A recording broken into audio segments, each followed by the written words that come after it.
Alright, everything should be ready now. So, you can see what are we gonna be talking about. It's in the title of the stream as well. The US national debt has officially hit $35 trillion. It's actually 35 trillions and 5 billions now. And it will soon hit 6 billion. So yeah, this is definitely this is definitely not looking too positive for the United States. We're actually gonna get even a little bit more data after, as we're gonna be reading an article. I said this many times before, this is not good. This is not good, and this debt will likely cause the collapse of the economy, of the world economy. Most likely. When is it going to happen? Well, nobody really knows. However, there are definitely indications it can happen sooner than later.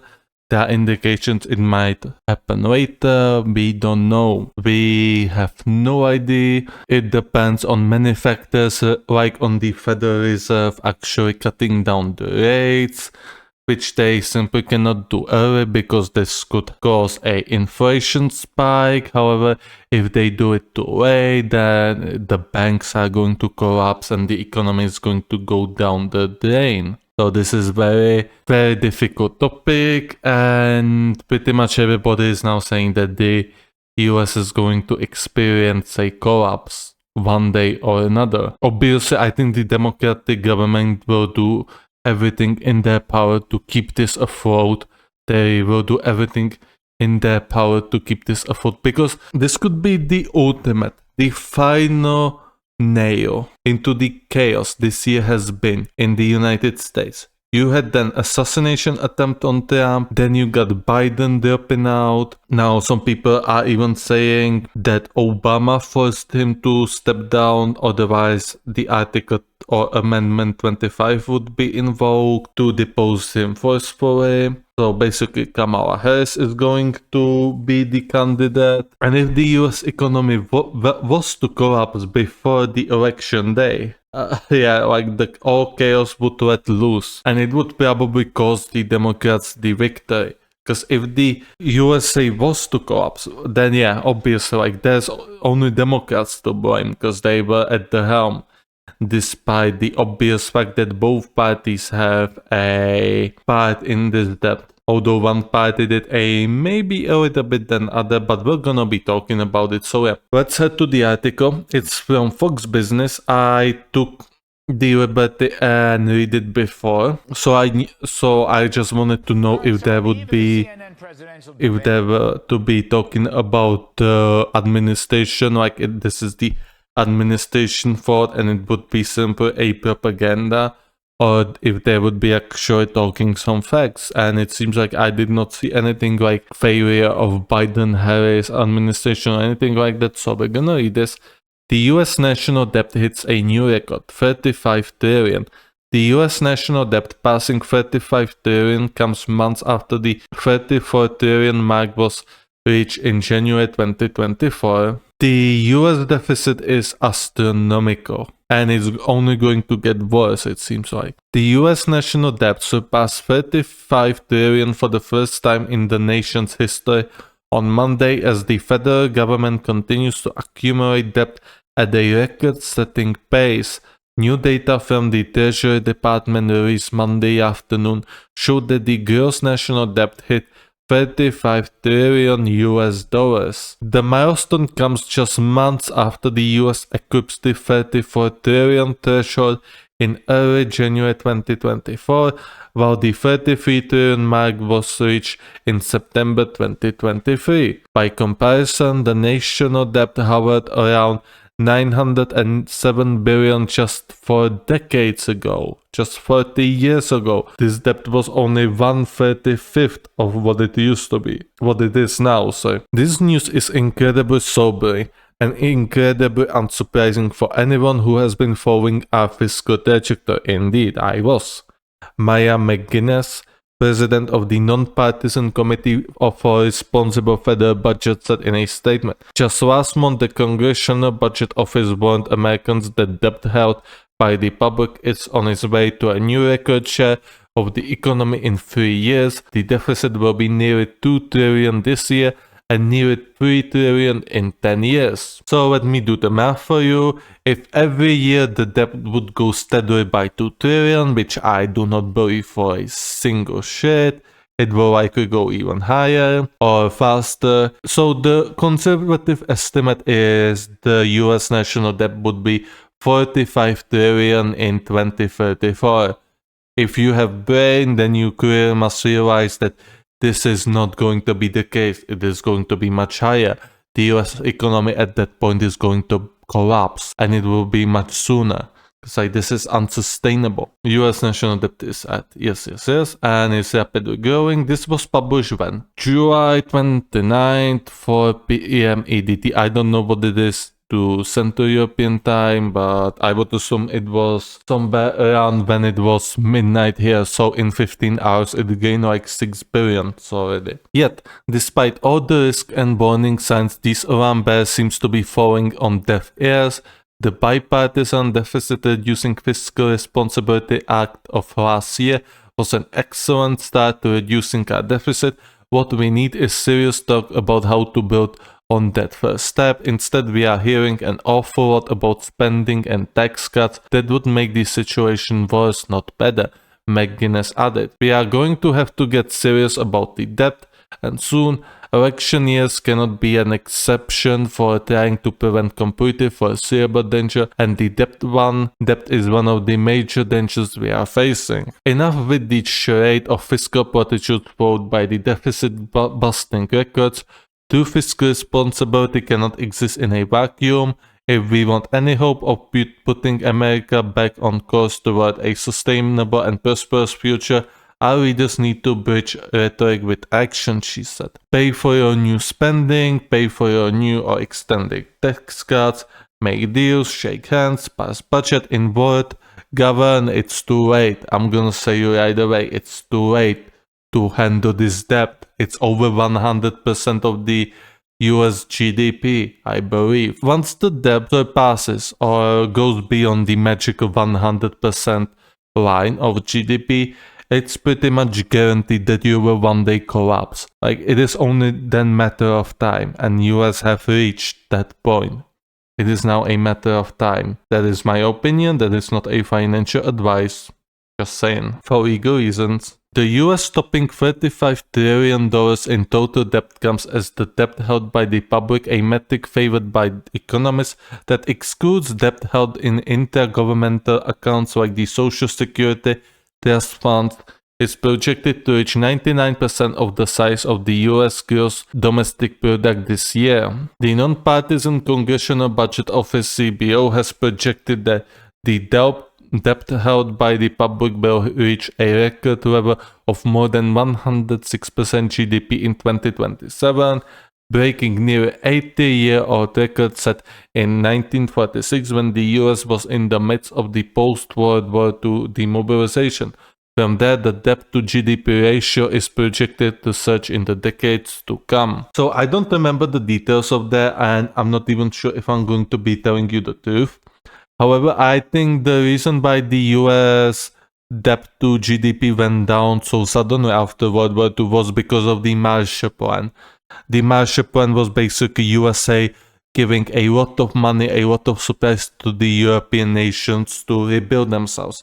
In turn, like, these European nations became indebted to the United States, so they were paying, their interest, their debts to the USA, which in turn helped the USA to repay their debt. So that's why the USA debt now was pretty much annihilated. Why this debt to GDP ratio was annihilated back then, is what I assume. I'm not quite sure, but it would make sense, because if you think about it, 1946, the debt to GDP ratio is very high. So, I mean, like, one would expect, okay, you cannot afford to spend that much money. So how did they get it under control? And then you realize, okay, there was this Marshall Plan. And Marshall Plan had provided a lot of funds to the Western European nations. So this is what I theorize was the case why it went down. Now USA simply cannot afford this. USA simply doesn't have any nations they can invest into this rapid way for them to actually pay back their debt. That is simply impossible. And one more thing is that the Democrats nor the Republicans will simply not be responsible anymore because of the heated situation in the United States. Like, those two parties are very divided. Not particularly because of any severe reasons, but from the outside perspective, but for them it's simply something that they simply cannot go past. So yeah, they simply cannot go past these differences, and this means both parties, or whichever party is going to rule, is going to be spending money to bribe their voters, basically. Because you always have, every 2 years, you have Senate elections, Congress elections, and both parties want to win. So obviously there's going to be spending. Just throw that cash into the air, we don't care. And that's the reason why the debt is spiraling out of control so much. I'm not sure if I read that, I think I did not. Federal budget deficits have widened in the last few years amid the rise in interest rates, which increases the net interest cost incurred by the servicing the outstanding debt. Mandatory spending programs including Social Security and Medicare have exacerbated the trend, with the safety net programs facing rising costs amid the aging of America's population. That's one more thing. America's population is aging. That is happening everywhere in the world. The populations, the humans nowadays, are expected to live much longer than they used to be some 10 to 20 years ago. That is a low-key problem, and governments simply do not know how will they solve this. Well, once again, this is one more problem of the toxic economy the West has. Like, the West simply expects there will be always an increase in workforce, and it will never shrink, or it will not be, stagnating for too long. And suddenly, when a lot of people will be entering retirement, like, the government does not know where they will find money for this. Like, they will have to import more refugees, more migrants, just for the economy to sustain, which in turn is going to generate what? Even more old people. So this will not work, and eventually something will break, and it's better that it will break sooner than later, because if it breaks later, well, it could endanger the entire human race. This year, the federal government is projected to run a $1.9 trillion budget deficit according to the latest estimate by CBO. We'll see about that. US debt to GDP ratio, historical and projected. So yeah, 70s, it was like 25%, 24%. Then we got into the Reagan era.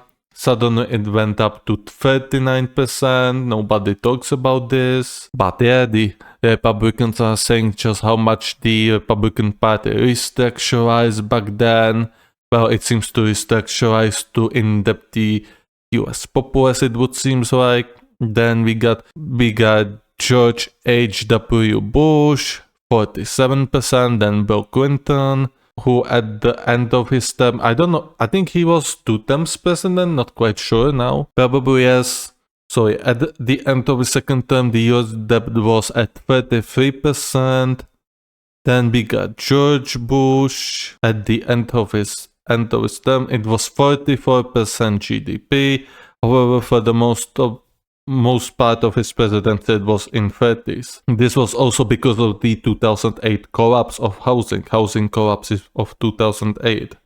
I mean, this wasn't really George Bush's fault, maybe it was, who knows, I'm gonna assume it wasn't. Basically, a lot of stuff collapsed, and there was a lot of chaos. Ever since then, the GDP never came back to the 30s, now 50s in 2009, 60s in 2010, 70s in Obama's presidency, and in Trump's presidency also 70s, 2019 78%, 2020 COVID 98%, then it went down a bit. But yeah, here the lockdowns have ended and we are going up once again. And as I said, it's too late. I say it's too late for the USA to get out of this. Like, once you reach that magical 100% mark, it's too late for you and you're basically going for the collapse.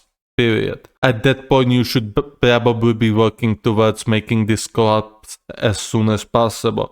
Because the longer this keeps on going, the more and steadier the decline of your society, of your civilization will be. And in the end, it will be much more severe for you once it finally collapses.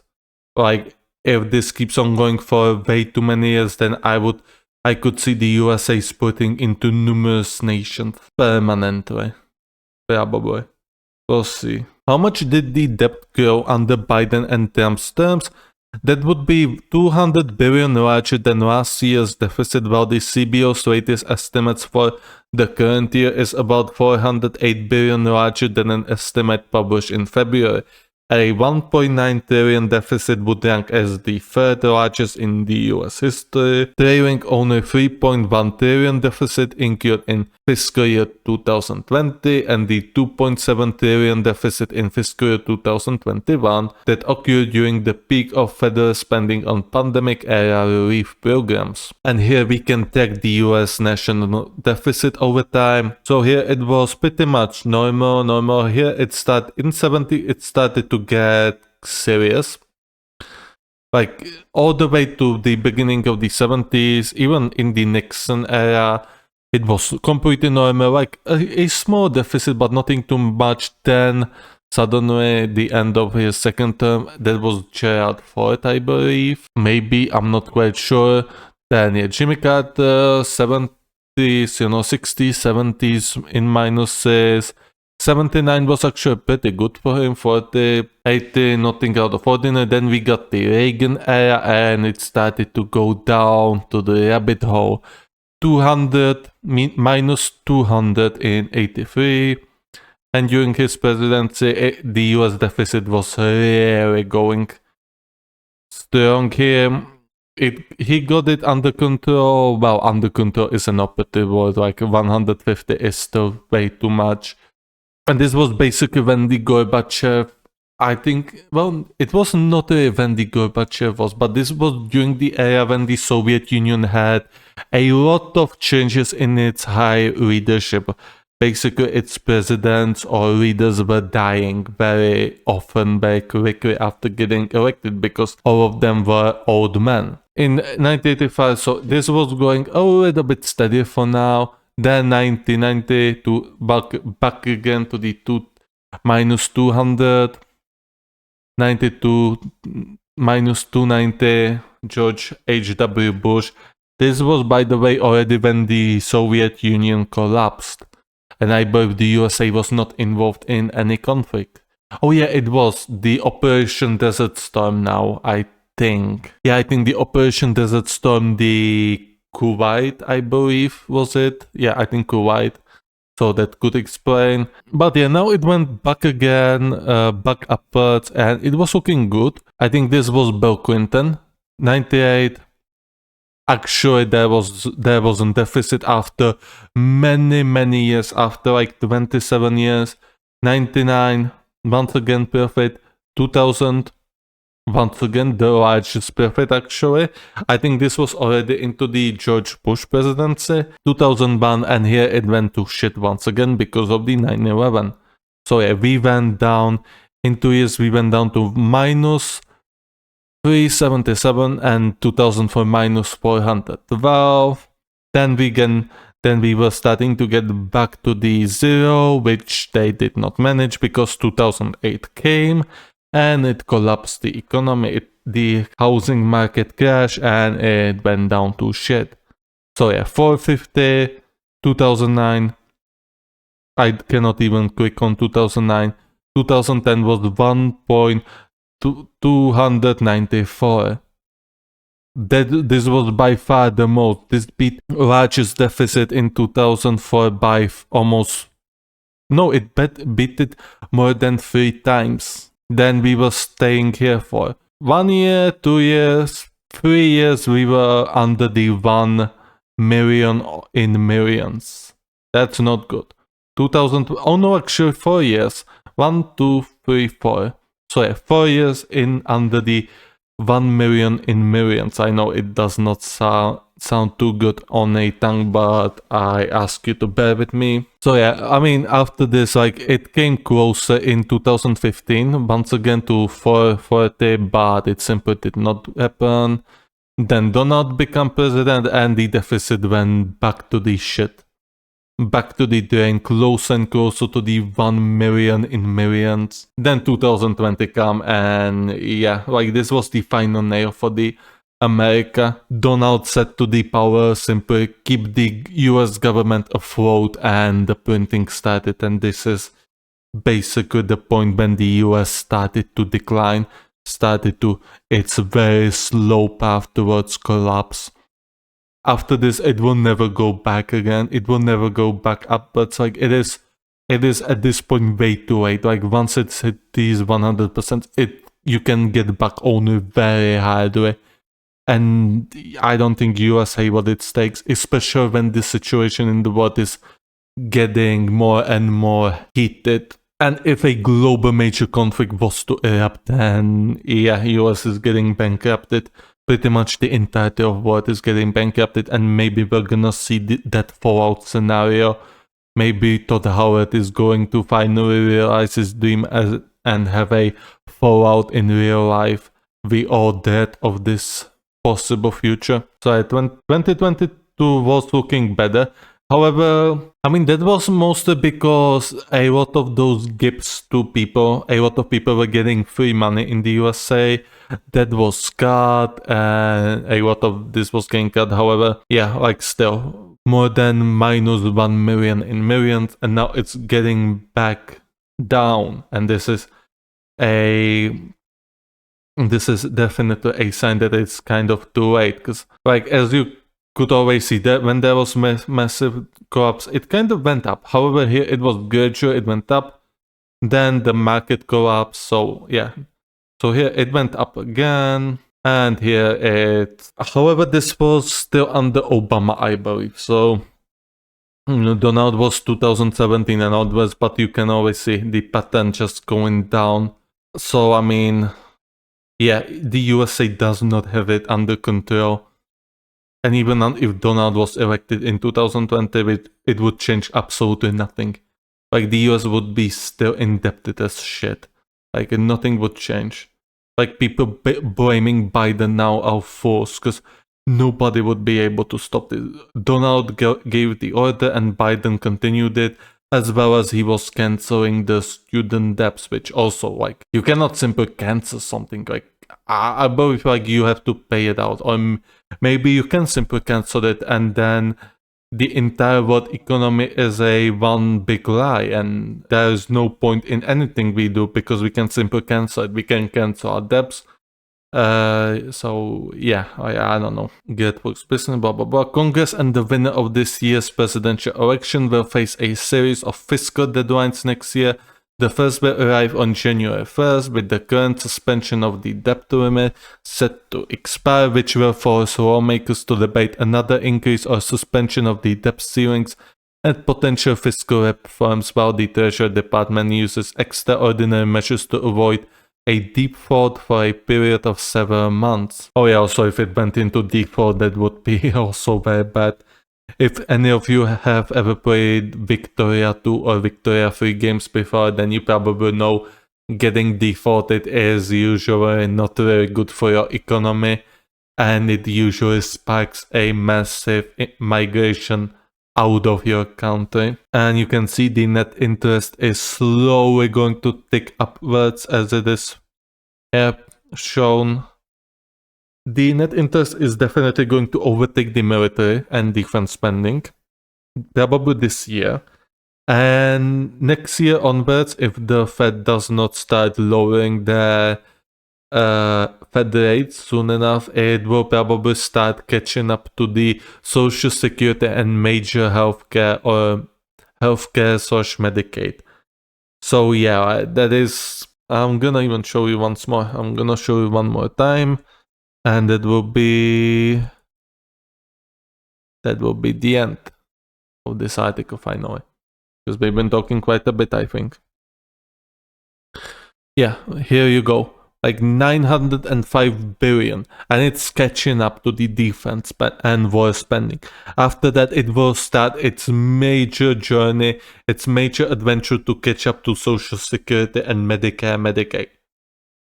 Once this reaches 1 trillion, like, you should be pretty much very worried. Like, once it reaches 1 trillion, it will be very bad. It's already extremely bad, but it will be even worse. Like, 1 trillion, and then it will start catching up to Social Security and Medicare, Social Medicaid.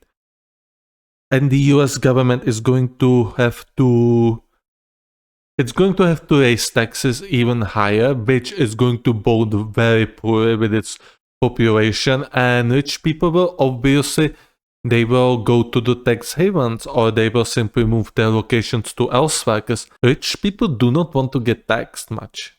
That's the fact. And unless you can make a global tax for rich, they will simply move away. It won't be that big of a move, however, if the USA was to introduce something very radical for the rich, then I think they would, nationwide, they would definitely start to move out. Because like the taxes are also managed by these states. So places like Texas, you have Elon Musk moving there because taxes there are simply better. He also says because of woke policies in California, don't trust him a single moment. If this was an issue, he would have moved like years ago. Basically, he's getting taxed a lot, so he moves to Texas where he doesn't have to pay so many taxes. This was the first article, very exhausting, and we're gonna head to the next article. I'm gonna take a sip of water actually. Oh yeah, this is Fox Business though.